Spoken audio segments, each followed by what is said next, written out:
A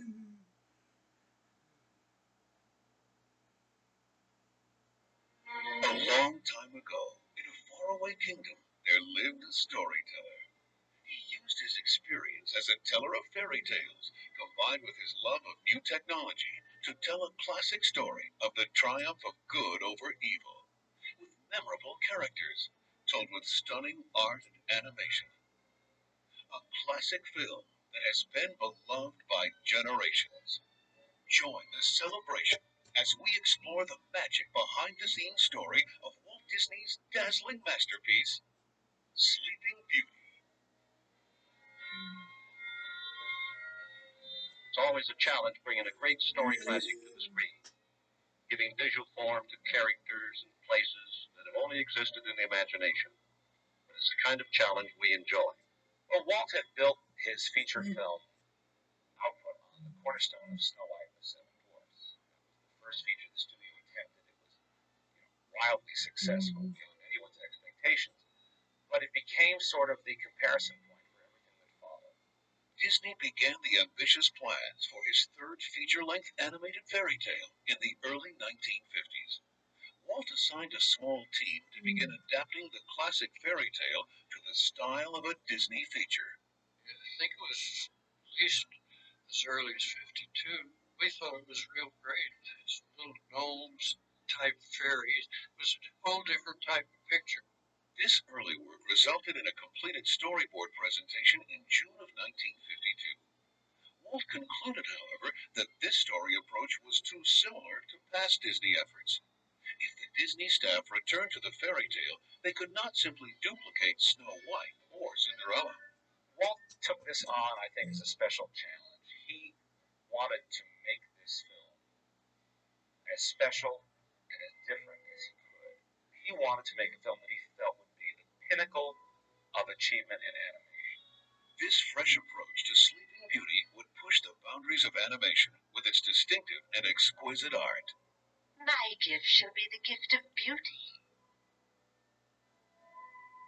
They wanted to look different from any other film they had made before, and in this they were aided immeasurably by a very gifted artist named Ivan Earl, who came up with a very stylized and modern look for the film.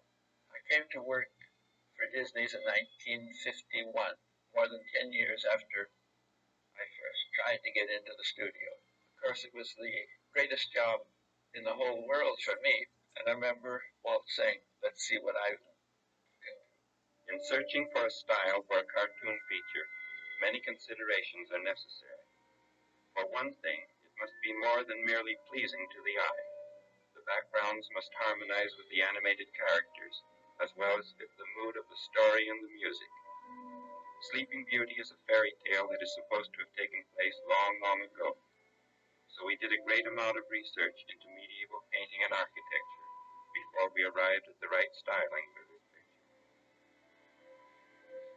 Ivan Earl's unique and modern graphic style perfectly realized Walt's desire to create what he called a moving illustration. I've always been influenced by pre-Renaissance, medieval, Gothic, and here's a movie based on that period of time. If you look at the old Master Van Eyck, you can see details on bushes miles away, as if everything in the whole picture is absolutely clear.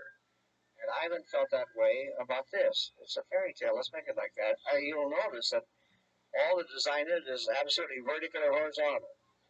Everything in it is based on these two juxtapositions, these two planes, including the characters.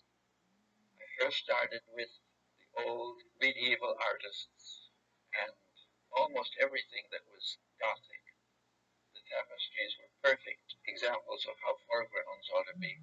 The Gothic came from the Persians, and all their little details of grasses and weeds and trees fit perfectly. So I realized I could use anything that was in harmony with what I was striving to accomplish. And over all of that, a little tiny bit of myself came through. I think in order to appreciate the complexity of the art and the amount of work that was done, you'd have to museum exhibition to be able to study it. Walt's team of experienced animators faced a particular challenge, making their characters live believably within this highly stylized world. It's always been said the toughest thing to sell to an audience in an animated film is a believable human figure. And Mark Davis was the champion of female figures at Disney. Every one of these films that we did has kind of a style all of its own. We decided to do Sleeping Beauty, what Walt called a moving illustration. So we did a style in there that is different from any other Disney film. We stylized the drawing of Briar Rose. They never want me to meet anyone. And just before we say goodbye, he takes me in his arms. Then I wake up. I had a young woman do some live action reference for me. Her name was Helene Stanley. She did the dances and this sort of thing, which you could do on your own, but that's doing it the hard way. Why not have something you could refer to? The climactic battle between Prince Philip and the dragon was also intricately choreographed in live action for use as a reference by the animators. It is shown here for the first time in footage reconstructed from the only surviving still photos of the live action. Up this way.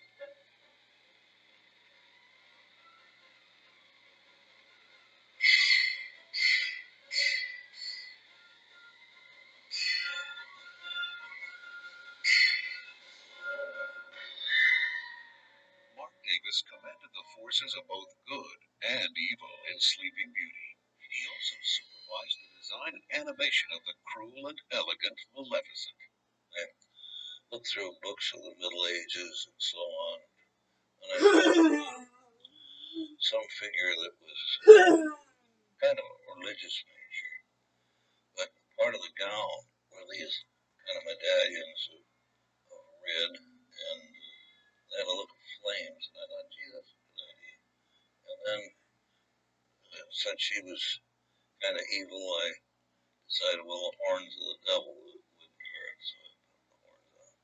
Then around her neck, kind of like bat wings. To give Maleficent a powerful voice to match her evil character, Walt Disney personally suggested actress Eleanor Audley, who had brought Cinderella's wicked stepmother, Lady Tremaine, to chilling vocal life. Well, Eleanor Audley was a fine actress. There's a lot of the facial